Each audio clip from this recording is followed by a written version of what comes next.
I think we're going to start. Every opening, I lose my voice. Every opening. Whoa. So, but you don't have to listen to my voice very long. I'm sure there's someone here that doesn't know who I am. So, I'm Nanette Macy-Jones, the executive director and CEO of the Columbus Museum of Art, and I welcome you to Art After Stonewall. Oh, they have all these remarks, but here's what I want to really tell you all. I want to tell you how much this exhibition means to the museum. I have never been prouder of us, but the genesis of this show actually goes all the way back to 2011. We were working on a project with Jonathan Weinberg, who becomes the guest curator of this exhibition. And actually, our former American curator, who may be here by now, Melissa, are you in the audience? She's not here. She is around. Melissa Wolf was our American curator, was working with Jonathan, and they started talking about the fact that the 50th anniversary of the Stonewall uprising was coming in 2019, and they started thinking, and Jonathan said, you know, Columbus would be a great place to do an exhibition honoring that event. And we really liked that idea. And so we said, well, Jonathan, we will need you. And Jonathan said, well, okay. And so we said, okay, we'll start working on it. For the vast majority of the time that we worked on this project, we thought that it would be what we started to call a prequel show, that it would be an exhibition in 2018 because there would be a blowout show in New York and we would not be able to get loans, so we'll do sort of the run-up to the anniversary, right? So we're working along, thinking 2018, we're thinking about who's going to be the venues, who will help us. And about 3 years before the exhibition opens, Jonathan called me. I'll never forget this, Jonathan. Jonathan calls and said, well, I have it on the best authority that we're it. I said, we're what? And he said, we're it. We're the big loan show. There is not another big loan art exhibition that's going to be done to celebrate. I said, that can't be so. And he said, it is. And he said, well, you know what this means? And I said, no, what does this mean? He said, we have to be in 2019. We have to get it into New York. It has to be in New York that summer. That's what we have to do. And I said, okay, I can't do that. I have no way of doing that. Jonathan said, I'm on it. I can get this done. And it was Jonathan who got us into the Gray Art Gallery, and we split the show in New York. Half the show was at the Gray Art Gallery at NYU, and the other half was at the Leslie Lohman Museum of, and so you could see the whole show in New York during the actual 50th anniversary. I have spent a lifetime waiting for Holland Cotter to write the words Columbus Museum of Art, which he did when the show was in New York, in the Times, and so we were really proud. But when the show opened in New York and then it went to the Frost Museum in Miami, and this is its last venue and its biggest venue in terms of everything that's going to be in the exhibition. More things could come here than anywhere else. When we were in New York, people kept saying to me, but it didn't really come from Columbus, right? Not really. And I said, okay, we did have a guest curator that is not working at the Columbus Museum of Art, but we have this team of people working at the Columbus Museum of Art on it as well. So I am extraordinarily proud to be standing up here and talking about the show.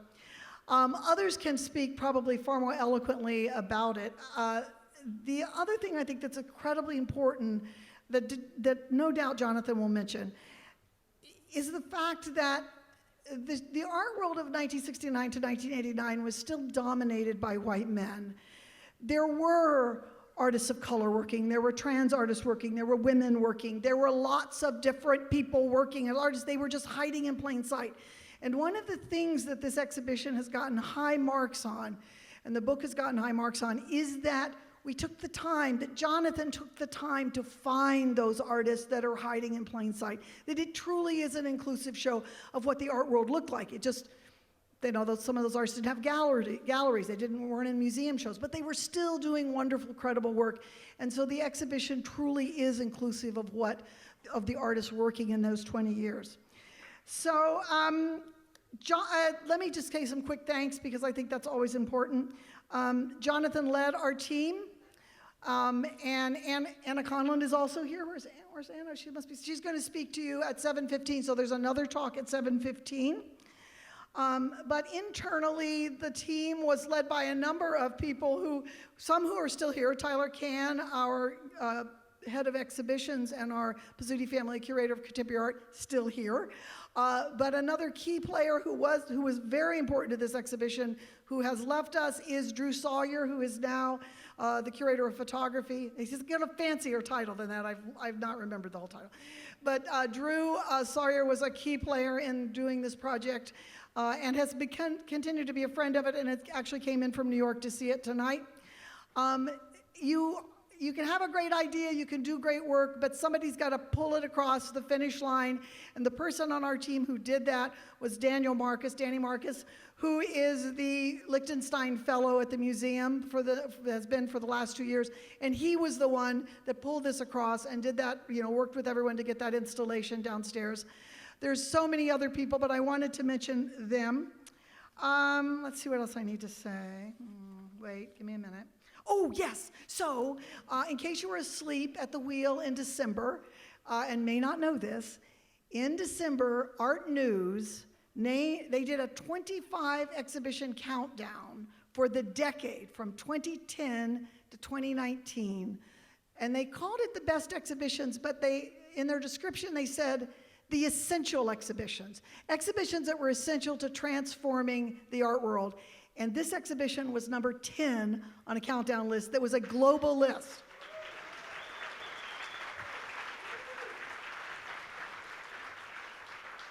We have an extraordinary number of sponsors, which were supposed to be scrolling behind me, but I don't see them scrolling behind me. I'm sad for that, but their names are all down in the exhibition. Many, many friends of this exhibition, but I did want to specifically thank Jeff Chaddock, Harlan Robbins, and Tom Davis, who kicked off the fundraising for this exhibition. In case you don't know, we fundraise for every single exhibition to make it possible.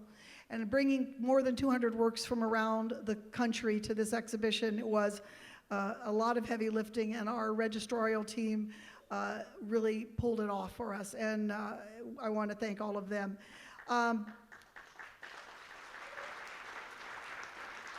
On an ongoing basis, we are able to do our work because of the Greater Columbus Arts Council, the Ohio Arts Council, Nationwide Foundation, and many funds from the Columbus Foundation contribute annually to the museum to allow its work to be done. And our honorary chair, Jim Obergefell, I've gotten nervous about Jim's name, so I keep mispronouncing it, and that's embarrassing for a woman whose last name is Macy Jones. Obergefell.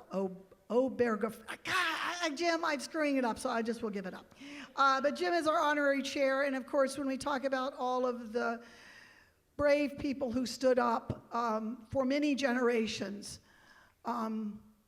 Jim stood up for marriage, and that we can all now marry the person we love in this country, and that's an important right.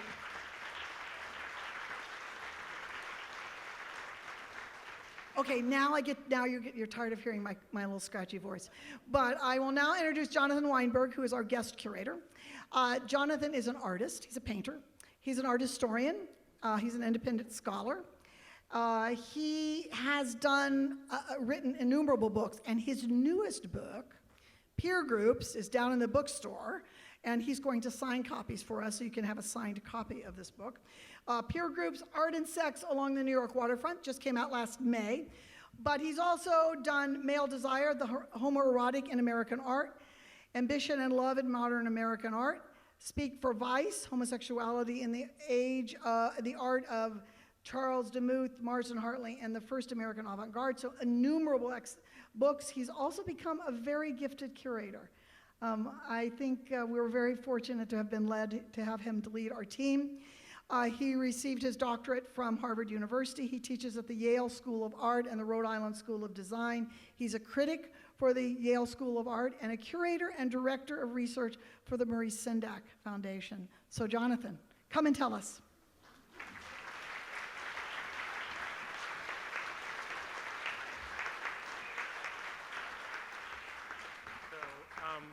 So one of the things, Tyler Ken talked about crying, and so I'm going to try not to cry.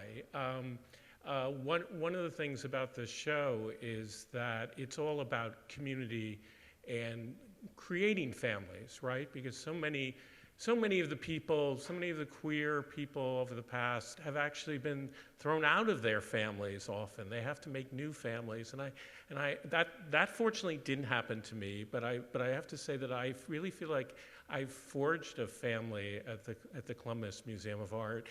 The museums don't do things like this. They don't take chances on people like me who do edgy stuff. And that Nanette, above all, believed in this show it's astounding. She was just way too modest. And a lot of the things that she said were my ideas were actually Columbus's ideas, I think. So I just have to thank her and thank the Columbus Museum of Art. I have to thank, I know you hear these thanks over and over again, but I have to say Tyler Kahn, Daniel, Marcus, who's just unbelievable, Nicole Romy, Jennifer Seeds, Drew Sawyer. It really has been like a dream, like a family who have to listen to my endless complaining and anxieties and everything else. So again, it really is about love, and so thank you for all of that. So I'm going to impossibly go over some of the themes in the show. I'm trying to push this button and it's not a, how do I go to the next thing? Here we go. Coming out, okay. So the show is, as you go to see the show, you'll see that there are these separate themes that kind of bridge certain issues and try to focus so many different things that are going on in the work. And one of the huge issues that was happening in 1969 is this idea of coming out. It's one of the notions, probably some of you don't know this, but the original idea of coming out comes from debutante balls. At least that's what they think, because we're not exactly sure where some of these concepts come from or ideas. And in the 50s, when you were coming out as a gay or a lesbian person, you were coming out to other gay and lesbian people. It didn't, maybe the first time you went to a bar or the first time you told somebody. It didn't mean a public declaration. But in the late 60s, there becomes this idea that in order for there to be a transformation, a change, you had to come out in public. You had to make a kind of public declaration. So that's one of the key ideas that starts. And of course, another absolute key idea is this idea of Stonewall itself and the riots that begin in 1969. But one of the things we have to say over and over again, and I have to say this as me as an historian, is that the gay liberation movement did not begin in 1969, that there were many other events before that in a long history that goes back to the 19th century. But there was something that galvanized and changed in terms of the way that was seen that happens in 1969. And that's really a story about representation. It's a story that artists really participate about, because it's how one comes to see that moment and how that movement begins to resonate in the world. Because there were even riots that occurred and events that were similar to Stonewall that happened, for example, in Los Angeles in a donut shop, but somehow that did not resonate. And so it was when people decided actually to memorialize that event that was really important. So the march itself was really important. And people like Tommy Lanigan Schmidt. What you're seeing here is a photograph. This is the other weird thing about Stonewall, is that we have no photographs. It's really frustrating that nobody took any pictures. There were no cell phones or anything, or to take pictures of people doing all these things at the actual event that started off in that mafia, believe it or not, mafia-run bar. But a picture was snapped perhaps the day after or a few days later, and Tommy Lanigan Schmidt and his friends who participated posed in front of this space. And then, as you know, 20 years later, and Tyler was reading from it, and you can get this little broadside that Tommy Lanigan Schmidt wrote to memorialize that. He also created, sorry, I'm going to, where the button is here. He created a little work around the same time, made out of like just, he still does this. He puts together things, he puts them together out of cold foil and tapes it together. He made a piece right in front of me when I interviewed him, and he created a kind of Statue of Liberty, and he movingly says that the big thing at the Stonewall was the mixing together and being able to dance slow. When you have no place else to dance slow and you're defined as a group that has no dignity and you're totally aberrant, it's like a huge physical, spiritual thing. So he said that what was so terrible is that these police come in and all we wanted to do was dance, and we said, no, we're not going to stand it anymore. There's one kind of myth about the time, and I love this myth, even if it's not true, because I adore Judy Garland. And some of you may know that she had just died before Stonewall. And so people say that that really made it was too much. You know, Judy died, and now they're doing this to us. I love that idea, but historians have interviewed people and they said they weren't thinking about Judy Garland, but they should have been thinking about Judy Garland, or unconsciously it had to have an effect. So anyway, the idea of representation, and this is an amateur, at the time he was a kind of amateur photographer, Leonard Fink, I've written a lot about his work too, who really memorialized the first march. So the decision a year later to march and take over the streets and remember that event was crucial in forging the idea that Stonewall was so important. So that's why, you know, making your own history, making representations is so important about changing the way the world is. You know, it's not just about standing up for something, you also, how do you come to see that? And we see this actually just a few days ago at Selma, right, that bridge, and how that becomes a symbol. And people have to decide that. They have to do that. They have to claim their history. The other theme that's one of the other themes that is so important, and I've touched on it already, is the idea of community. Because that, I think, is a weird idea that we think that political art is all about changing people's minds. But one of the things, a lot of the art that's doing upstairs, or downstairs, and here, is that it's for the people in the movement. It's keeping their souls going and keeping you going, you know, and telling you that you're part of something really important, keeping the spirits up. You know, I know probably a lot of people here might be supporters of Elizabeth Warren. You're feeling really, really depressed. How do you, when you lose, how do you keep going? One of the really sad things about the show is how many people should be alive today who are artists that are in this show. I can't tell you how many people, my closest friend, Mark Leda, who died of AIDS, Greer Langton, who was OD'd. So many artists died of AIDS, or Jeffrey Hendricks, who just died, who was older, but nevertheless, many of these people should be with us, and that's a really sad thing. So how did we get through the 80s? What did we do? How did we organize? How did we resist the fact that Ronald Reagan wouldn't even mention AIDS, right? What did we do to the medical system, and how did we fight back about that? That's something really to think about now. We're in this crisis, and not everybody has health insurance, right? Well, how do you keep a movement going? How do you keep fighting for social justice? So here's a really interesting example. This is one of the most famous posters from the time, again, telling you to come out, right? And it looks like it's a document, right? It's based on a famous photograph by Peter Huger, but it's a complete creation. These people got together from the Gay Liberation Front and early in the morning, and they posed for this photograph, and they made it into the cover of a gay newspaper, and then it turned into a poster. So they're staging a kind of image of resistance, which then kind of becomes something that inspires people to resist. So it's again how artists can change things and make us see things differently.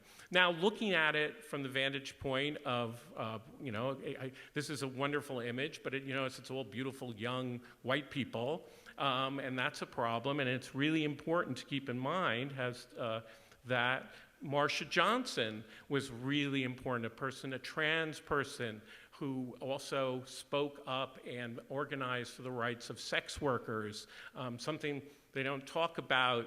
They just named a park after her in Brooklyn, but on NPR they didn't mention the sex worker part of that, I noticed, right? It's still going on. We're still, hiding stuff, and again, that notion of the closet. This is Andy Warhol's somewhat problematic image of Marcia that he did a series of images of drag queens and trans people that he called ladies and gentlemen. At the time, he didn't have her name on it, but we know it is Marcia Johnson. So we celebrate Marcia Johnson, and we also celebrate Sylvia Rivera, who also, with Marcia Johnson, stood up. And this is a moment in a photograph of Betty Lane when she is castigating people in the movement and saying, you're not taking trans people's rights into this march. And that's something, in a way, I don't know if I should say it worries me, but when you see a great show like this, and it's all about community and the spirit of everybody getting together, it's really important to remember this right now. There's a lot of raw feelings, right? Which is that at any given time, none of the people, I think of them as people on the wall, none of these people were talking to each other. There was so much fighting within the movement. There were so many times when new groups would form and other people would be out and in, and it's just something to keep in mind that over a long struggle, there's a lot of that, but in the end, what happens? Well, how do people come together? Still keeping with the notion of coming out, one of the amazing pieces in the show is by Robert Gober, a fantastic artist, very hugely successful artist, but who wanted to be in this show and made sure that this, I think, mystical piece, which maybe just looks to you like a closet, but it's a closet with no door, and it's meticulously painted and crafted. You're not allowed to go into this closet, by the way. We don't want people going back into the closet anyway, but we're not allowed to have you go in there, but try to get close and see how beautifully it's actually made. And this work really points to the fact that coming out of the closet is not a one-time thing. I always like to say to people, every time I talk to the cable company, I come out of the closet when I mention my husband, right? It's, some people are out to some people are not out to other people. Coming out of the closet may actually be something that if you're trans, you don't want, isn't an act of liberation. It may be difficult for somebody whose family might kick them out. So some people have the privilege to come out, or, you know, so it's something really to think about how different it is in this notion of in or out. And I think this piece beautifully deals with that. Moving on, I don't know if I'm going to be able to get through all the themes because I have so much to say, but one of the privileges of doing this show was being able to talk to Kate Millett a few months before she died. Many of you know that she wrote this famous, epic book, Sexual Politics. What you might not know or remember that Alice Neal, a fantastic painter, painted her portrait, and it was on the cover of Time.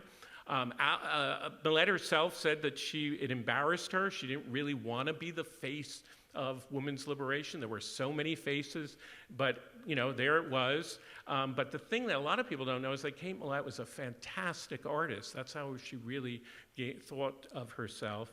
And she generously, before she died, said that she would loan us this amazing piece called Approaching Futility, which is about the trial of Sylvia Likens, this brutal story of violence against a woman, domestic violence, but also Kate felt spoke to the idea of being, oppressed, but being able to see what freedom might look like, right? How do you approach futility? How do you deal with it? How can you be joyous, actually, in fighting against oppression? How can you come together? I think this speaks to that idea. So here's one other idea I really want to get across, and Tyler kind of mentioned this, which is the idea of visibility. You heard a lot of my writing is about early 20th century artists and gay themes in their work. And here you're seeing Robert Mapplethorpe, letting it all hang out, as it were, showing you something that is, we're not used to seeing men stick things in their rear ends. Well, maybe on the internet you can see it, but in the old days you weren't. In the 70s, that wasn't something artists did in a self-portrait, right? So he's making something very visible. And the point I'm trying to make, the artists that I used to write about, have written a lot about, like Marston Hartley, was all about uncovering a meaning. So his portrait of a German officer was a memorial to a man that he was in love with, Karl von Freiberg. And most people didn't know that. They had to know who the KVF stood for. They had to read through the abstraction. Mapplethorpe, it's not about repression, it's not about hiding, it's showing you things. And in a general way, art history spends a lot of time unmasking works of art, explaining what they're about. But again and again in this show, it's showing you stuff. It's not about repressing, it's about showing. And I think that's a really important theme to emphasize, and making things visible. And also, it's not just, gay guys that show you stuff, that women do this. And an artist who should be much better known, Morgan Gwenwald, showing a kind of leather subculture, which, a lot of people don't even know that women in the 70s were participating in. They all know about Mapplethorpe, but they don't know about this particular world. There are also, the show really tries to expand on the notions of the erotic, and it does that through one of the great writers of the 20th century, Audre Lorde, and her writing. This is a wonderful photograph by Joan Buren. And really, Audre Lorde came up with this idea of the uses of the erotic. Now, we did in this show a kind of trick, which is we expanded this notion of the power of the erotic to really become a cross-gender, right? And I'm not sure what she would think about that, but nevertheless, I think it's an interesting notion, and I think it fits. This kind of idea that the erotic isn't, what she would say, shouldn't be pornographic, but it's about a kind of sensuousness, a physicality. And she was particularly opposed to the idea that women should be embarrassed by their bodies or ashamed of their bodies, and they should incorporate that and see it as a power of the physical. And so a lot of the artists, I think, have that built into the work. Another wonderful artist who I really adored, T. Corinne, who died of cancer, as Audre Lorde did, another great killer. My mother died of cancer. Actually, I had cancer, so it's another plague, another terrible plague. And this is a wonderful image of a woman in a wheelchair and her lover kissing. But works don't have to be literal to be about this notion of desire and the erotic. And we have this great work by Hamry Ham in the show Duo, which is suggestive of the body, but isn't literal about the body. Another work by a friend, Nancy Freed, The Bath, which is literally made out of cookies that she made. She was part of the Women's Building in Los Angeles. And one of the things that was amazing about it is I never imagined that these works still existed. I thought they were kind of one. And she has all of them. I mean, not all of them, she has most of them. And we have two of them, wonderful in the show about domestic life. My book, this is a plug, I guess, for my book, is about the New York waterfront and a different notion of the erotic. We think with the internet that, all of the sex and wildness is today, but the 70s were insane. And in New York, along the waterfront, I don't know how many people remember New York. If you drove down and in a sense, this is a sad thing, that so many of the buildings that were servicing shipping had fallen into disrepair because shipping left Manhattan, it went to New Jersey and bigger ports. And so there were these abandoned buildings, and gay men, mostly gay men, took them over and had sex, and they sunbathed naked, and you can see in this wonderful photograph by Frank Allen or Alvin Beltrop. And this is not some faraway place. This is within walking distance of Stonewall, but also walking distance of the World Trade Center. People were absolutely naked. There were so many naked people that when you took the Circle Line, they had a routine where they would tell everybody to look at Hoboken and say, "Oh, look over there, Frank Sinatra. That's where Frank Sinatra is. Don't look at there. Don't look over there." And can you imagine that happening now? So this is the great photographer Alvin Beltrop, who again, is only recent in the last few years, people have really discovered this amazing work. Again, photographing these beautiful scenes, and in scenes really of liberation. The other thing about these spaces is that artists like Gordon Maddock Clark made amazing works of art using these spaces, guerrilla art, where they just took them over. Maddock Clark made these huge cutouts, and I'm fascinated by the way in which these different worlds kind of crossed over. What's the relationship between avant-garde art and a kind of lifestyle and subculture? I think that's fascinating. Other things that we deal with, issues of gender play, that a lot of you probably remember the Coquettes. and the kinds of wonderful videos that they did, and the idea of playing with gender, not playing in a serious way, transforming ways of thinking about the body, satirizing masculinity and femininity, just amazing things that are going on with artists like Charles Ludlam. This is an early work, because a lot of you know the great disco singer Sylvester you may not know, was a coquette. And this is actually Rob Rosen, who was one of the curators at Leslie Lohman, who actually turns out, I discovered, had a career earlier as a photographer and photographed and knew Sylvester. Gender and drag is something we're all in drag, right? And I love the idea in these two pictures. This is from LA in the Women's Building. The idea that the very same people can wear different clothes and transform themselves. So how the butch image one day, the next image is the so-called femme image, and it's the same people. I kind of like the way that Nancy Fried, I know Nancy Fried, again, a friend, she really can only be femme. She really doesn't, in both pictures, she's kind of the same. I love that. I think she would love that. Things are queer. I have lots of friends. Well, Maurice Sendak, who he didn't even like the word gay. He thought, what was there gay about being gay, he used to say. He wasn't ashamed of being gay, he just didn't like that word. And queer, forget about it, right?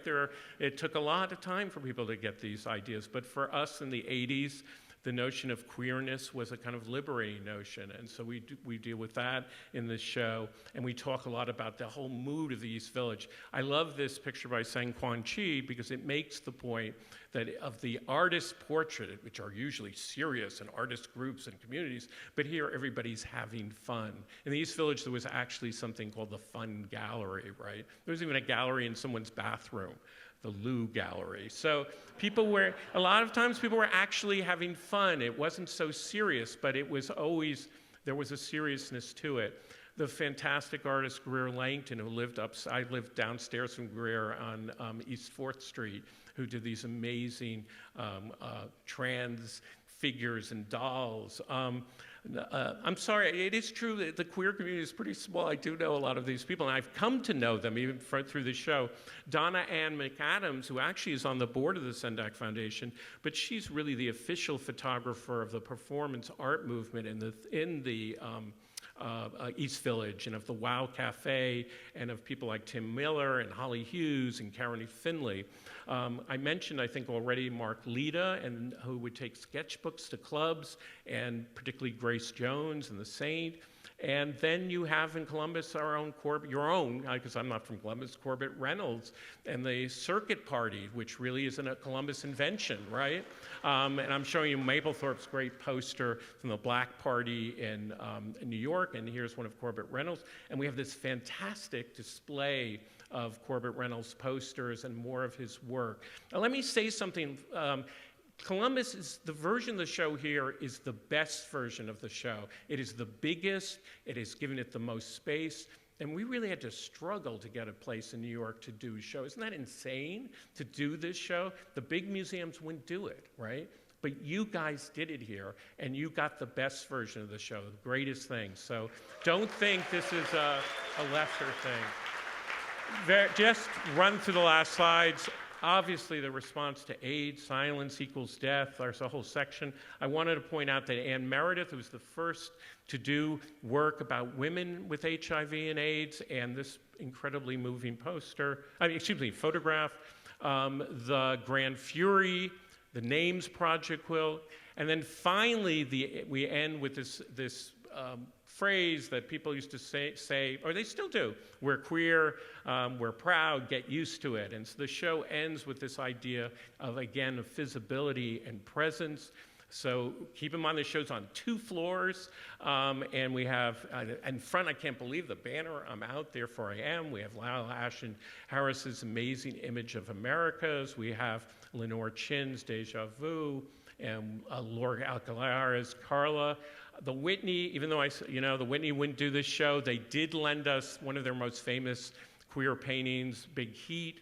And finally, I was talking with Anna Conlon, who I must acknowledge for her help with research, but she helped write, she didn't just help, she co-wrote the introduction with me, and we talked about how we literally cried when we talked about David Wojnarowicz, One Day This Kid, because at the time when we were writing about it, as she reminded me, all the terrible things about putting children in cages on the Mexican border. And the whole point of David's piece, One Day This Kid, is that it could be any kid, and it's not just about being gay or queer.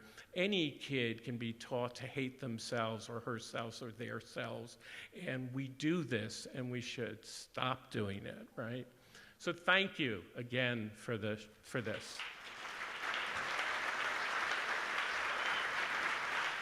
All right, so this is the part where people always say, why did you break?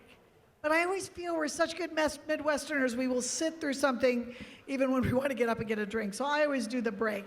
All right, so we're going to do the next part of our program. So this is great. You don't want to miss this. So Anna Conlon was a huge asset to this project.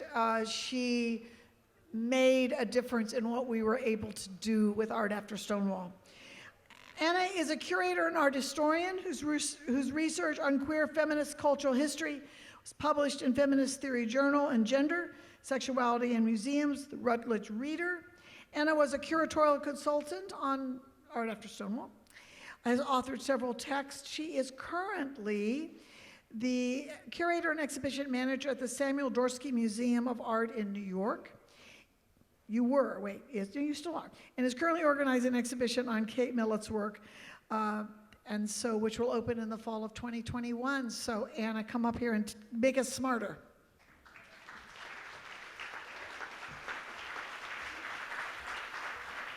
Thank you, Nanette. Thank you for having me here. It's fabulous to see Art After Stonewall come home to the Columbus Museum of Art and see all this wonderful art in your beautiful galleries. I'm going to echo a little of what Jonathan was talking about, but I'm also going to share about what it was like to work on this show and what I think is meaningful about this and other exhibitions of queer art. Why it's so important that the Columbus Museum of Art took this project on and is sharing queer art and culture with communities across the nation. To begin, to echo Jonathan a little, I think we need to acknowledge that, of course, Stonewall was not the first riot. And it wasn't the start of the LGBTQ civil rights organizing. Our queer rights movement has its roots in homophile groups that began in World War II Europe and in the United States in the 1950s with the courageous organizations like the Mattachine Society and the Daughters of Bilitis. There were even comparable protests against police harassment in the 1950s and 60s in other parts of the country, such as the Compton Cafeteria riot in San Francisco. What made Stonewall different was not the riots themselves, although they were certainly larger and more violent than those that had come before, but the decision by activists to mark the anniversary of the event in what would become annual marches in cities across the country and then around the world. It began as a protest and it turned into pride. It was the organizing around the annual Gay Pride March, an act of public visibility, an assertion of self-representation, a demand for recognition, that triggered the shift in consciousness for which Stonewall has become so famous. In this moment, coming out wasn't just a personal decision, it was a collective strategy, and the politics of coming out as a central motif for this show. When I visited the Stonewall Inn for the first time, about 14 years ago now, I was at a women's night upstairs, and I remember being so moved by this exquisite lip-syncing performance by a flawless drag queen. When I was growing up in Europe, in England, the UK's main LGBTQ rights group was simply called Stonewall, and it's still Europe's largest queer rights organization. And I think here in Ohio, you also have LGBTQ rights groups that use that name. From all the way across the Atlantic, we were invoking the name of a bar in New York City that has now become synonymous with queer rights. One might say that as the myth of Stonewall has accumulated over the years, so too has its power. What I so appreciate about the way that Jonathan and Drew and Tyler planned this exhibition was that they kept the narrative rooted in those warm June nights in 1969, starting with the people that were actually there, when the routine police raid on the Stonewall Inn took a surprising turn. Like so many times before, the police expected to line up an acquiescent group of queers and issue summons. But instead, they encountered resistance from the patrons, which escalated into several nights of rioting by a community who were tired of being harassed and were ready to fight back. There that night was Charles Lanigan Schmidt, whose allegory to the Stonewall riot, Statue of Liberty, seems to be both a monument and ephemera, capturing a delicate, messy, joyous history of that event in his life and for so many. And I'm so encouraged to hear that Columbus Museum of Art have acquired this piece for their permanent collection. That's so fabulous. Yeah, deserves a clap. The activism that grew from the Stonewall uprising provided the context for LGBTQ artists who played a crucial role in creating increasingly visible queer communities. The different experiences of those artists motivated their work in different ways. Some, like Jeb, felt a deep need for self-representation. Other artists were energized by the newly found community. Others were buoyed up with personal optimism about the changes they saw happening around them. And many were fueled by a righteous anger at the ongoing inequalities the queer community continued to face, using their art to demand change. The Stonewall Rebellion marked what historian Martin Duberman has called the birth of the modern gay and lesbian political movement. This is Martin Duberman here. Here he is with Sylvia Rivera in 1994 at an early LGBTQ history exhibition inspired by the 25th anniversary of the Stonewall. It was called Becoming Visible, The Legacy of Stonewall, and was held at the main branch of the New York Public Library. Becoming Visible broke all attendance records, attracting over 100,000 visitors. Clearly, there was a real need from audiences to see this history. Now, this photograph isn't in Art After Stonewall, not least because it falls outside of our time frame, but it was taken by Morgan Gwenwald, who is an artist in the show. I love this image because we have two really important figures of American queer history together engaging with an exhibition of American queer history. We have Duberman, who was, as a historian and academic, was a very early writer of LGBTQ history and did a lot to establish the field. And we have Sylvia Rivera, a major figure in the history of trans rights, who with her friend Marsha P. Johnson led Street Transvestite Action Revolutionaries, or STAR, a grassroots group helping the most marginalized of the queer community, trans youth, sex workers, those who are most vulnerable to violence, incarceration, and homelessness. I wish I knew what Duberman was pointing at here.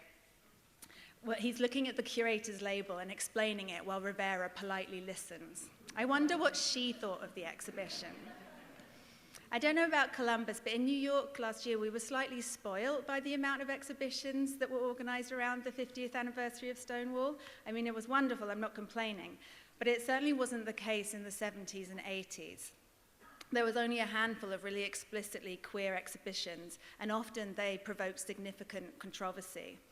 It was unusual to see queer culture represented in the public sphere. A middle-aged doctor who visited Becoming Visible was quoted in the New York Times explaining that he wept when he encountered the exhibition because, quote, "It made me feel like I had a place, a legitimate place in the fabric of this country. I was overwhelmed by the exhibit and also by where it was." 26 years have passed since then, but I shouldn't be surprised if some visitors to Art After Stonewall will have similar reactions today. It may be a visitor who grew up in a time or a place where their queerness was never accepted, or a high school student recognizing themselves or finding community in the art on the wall. Museums have a long history of legitimizing some lives while marginalizing or ignoring others. We mustn't underestimate the impact of seeing your culture, your history, your people, perhaps yourself, represented on museum walls. Representation matters. The artists in this exhibition have taught us that. Betty Lane's photograph of Sylvia Rivera that is in our exhibition captures her during the 1973 New York Pride March. This was the day Rivera gave her famous "Y'all better quiet down" speech about the dangers transgender people face and how their role in the vanguard of liberation was being ignored by a core of white middle-class gay men and women. I encourage you all to search Rivera, "Y'all better quiet down" on YouTube and watch her bravely address the booing crowd made up of her queer community. Rivera's speech is a sobering reminder of the prejudices and inequalities that existed within the LGBTQ liberation movement. We had to be careful as curators not to present a homogenous or triumphant narrative. The fact is, the early LGBTQ rights movement quickly became factionalized. After Stonewall, many lesbians faced a bind between the sexism of the nascent gay rights movement and homophobia within the feminist women's movement. One solution was to split from the male-dominated groups and establish their own lesbian-led spaces. For queer women of color, the predicament was complicated further, as they faced racism in the white-dominated women and gay rights organizations, as well as sexism and homophobia within black civil rights groups. The emerging movement for transgender rights encountered hostility from all sides. Given the complex sets of relationships and tensions between many groups and intersecting identities, finding common ground in the Stonewall movement was difficult. But coalition building did happen, and it became a model for the social justice organizing that saved lives during the AIDS crisis. Working on art after Stonewall was an honor, and it felt like a tremendous responsibility. How do we represent the art and the stories of all the various communities that constituted queer culture during those 20 years? How do we amplify the voices of minorities who've been ignored or oppressed by mainstream culture and even marginalized within queer culture? Some of the artists we were working with had become very well known within the art world. Others remained relatively obscure, never getting the recognition they deserved, often because of the queer nature of their work. Many of the artists in the exhibition will have their own interpretations of their work's place within this history. And of course, a lot of the artists are no longer with us. The impact of the AIDS crisis on queer art is something keenly felt throughout the show. How we as art historians, curators, and museum workers interpret and represent these diverse legacies is a serious responsibility. And Jonathan shared this, but I will too. When we were writing the end of the catalogue, we were moved to tears when we were working on this piece. And I'll admit that often my work when I was writing and researching the catalogue began with lighting a candle for my queer ancestors, taking a deep breath, and setting my intention to honor their lives, their struggles, their art as best I can. And now the candle is not a widely, accepted empirical research tool. But while we were rigorous with our art historical method and our expectations of accuracy, a lot of this work is emotional, right? These histories, this art, it's as painful as it is inspiring. And as Jonathan mentioned, when we were finishing writing the catalogue introduction, in the news every day, the immigration detention centers for children were constantly in our minds. And Wojnarowicz's words about cruelty and prejudice and against the innocent were so applicable to injustices today. So we take a deep breath and we do the work. Loosely chronological, Art After Stonewall is organized around 7 key themes that you would have seen as you walked around the galleries. These groupings track significant moments in the 20 years after Stonewall and pass out issues that artists were engaging with. The exhibition also suggests how queer culture and aesthetics influence straight-identified artists and the wider culture. This isn't a history exhibition about the LGBTQ civil rights organization. It's about the importance of art making and visual culture. Whether it was taking photos of their friends, creating intricate sculptures with pearls and leather, or painting vast abstract canvases, these were all ways queer people were processing what was happening around them and actively participating in what we might call queer world making. The impact that these creative practices had on the makers was vital. It was life-giving. But we shouldn't underestimate the power this new art held for other queer people who, perhaps for the first time, saw their experiences reflected back to them in an affirmative way. It's worth repeating. Representation matters. One of the exhibition themes drew from a 1978 essay by Audre Lorde titled The Uses of the Erotic, in which she asserted the erotic as a powerful source of female energy that can fuel personal growth and creative collaborations. The erotic is part of our sexuality, but it's also a vital source for our politics and how we move through life with passion and conviction. She wrote, "There is for me no difference between writing a good poem and moving into the sunlight against the body of a woman I love." The erotic is an internal power as well as something that happens between women. It can forge connections and coalitions. Art After Stonewall expands Lord's concept of the female erotic to think about the way queer artists of all genders tap desire as a rich source for creativity. When I was researching this section, I found in Alexis DeVoe's biography of Audre Lorde a brief mention of illustrations for Lorde's poems made by Lorde's friend and lover, the artist Mildred Thompson. Now, one of the key criteria for this exhibition is that all the works fall under the umbrella of visual art or culture. And so while Lorde's theory kind of was part of the theoretical underpinnings of the exhibition, the prospect of having visual interpretations of her work was really exciting. So I contacted the estate of Mildred Thompson, and they had never seen these drawings.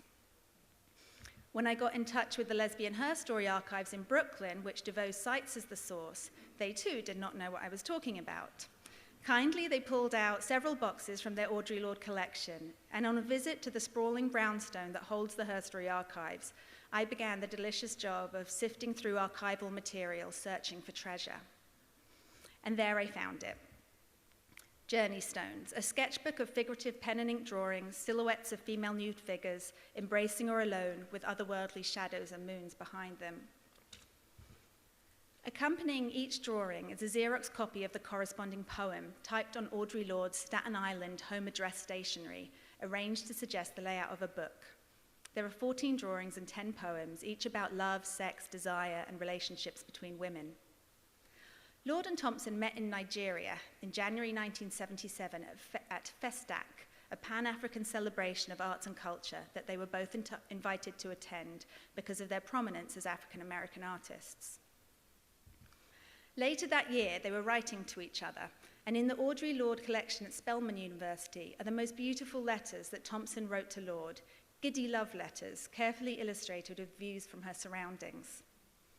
Now, Thompson, I believe, was living in Atlanta at this time, but these letters were written from the Bowery in Manhattan and a small city in upstate New York called Poughkeepsie, which happens to be 20 minutes down the road from where I live now. Why on earth was Mildred Thompson in Poughkeepsie, I wondered? Well, it turns out Thompson was staying with her friend and at one time lover, the artist and writer Kate Millett, who had a loft on the Bowery and at that time was establishing an art colony for women on her farm in Poughkeepsie. It was Millett's attempt to create what she called life after the revolution, a space where women could live, work, and create together. I share this story of Thompson, Lorde, and Millett because it reveals a network of lesbian artists and writers who are connecting with each other, working with each other, and falling in love with each other, just in the way that Lorde describes in the uses of the erotic. These were creative, personal, and political relationships between important artists and thinkers. I also share it because it's an example of the kind of research on queer art history that still needs to be done.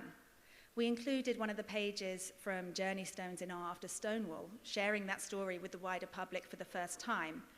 And another outcome of that research is that I'll be curating an exhibition on Kate Millett's art colony next year.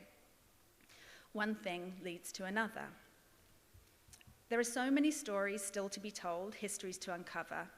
While Art After Stonewall is one of, if not the largest and most comprehensive exhibitions of queer art history to date, really it's just the tip of the iceberg. I know Columbus has a rich history of vibrant queer communities, and I've no doubt that within the archives of the Gay Ohio History Initiative or libraries and universities, there are records of queer lives and queer art that are waiting to be shared. Between here and Miami and New York, tens of thousands of visitors to Art After Stonewall will have witnessed these stories and engaged with this art.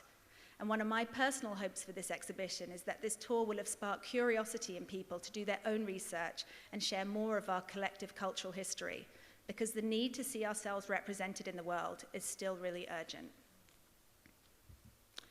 In considering the continuing relevance of Stonewall on our politics today and on our visions of the future, historian Heather Love writes, "The origin story of gay liberation describes how on one particular night, an underground bar turned into the front lines of a struggle for freedom and civil rights. Early work in lesbian and gay studies was marked by the legacy of Stonewall. The affirmation of gay identity and hope for the future resonated with the seemingly magical power of this new movement to transmute shame into pride, secrecy into visibility, social exclusion into outsider glamour. However, even in moments of triumph and liberation, love reminds us that personal and collective feelings of shame, inadequacy, and melancholy linger. The trauma of homophobia cannot be healed by one riot or even 50 years of struggle.